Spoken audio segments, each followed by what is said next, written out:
خب به نام خدا اصول کار تورکمنت رو از یکی از متخصصین میخوایم بپرسیم. جناب لطف کنید آقای غلامزاده توضیح بدین برای دوستان.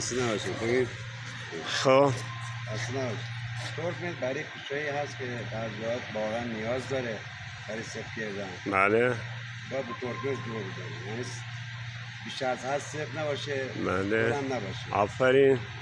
دیگه تورکمنت باید اندازه داره که باید هر پیچی سایز داره. بعد ما رو سایز خود پیچ مثلا از پیچ 8 به بالا تورکمنت میشه که مثلا خیالمون از پیچ جمع بشه که مثلا پیچا به اندازه استاندارد، هم کش نیاد هم شل نمونه. آفرین. حالا یه نمونه هم برامون میتونید صرف کنید. مثلا من این تورکمنت من از 110 تا میکشمش. کجاش 110 میشه؟ اینه کنیم تو اینجا. آها. این منظور.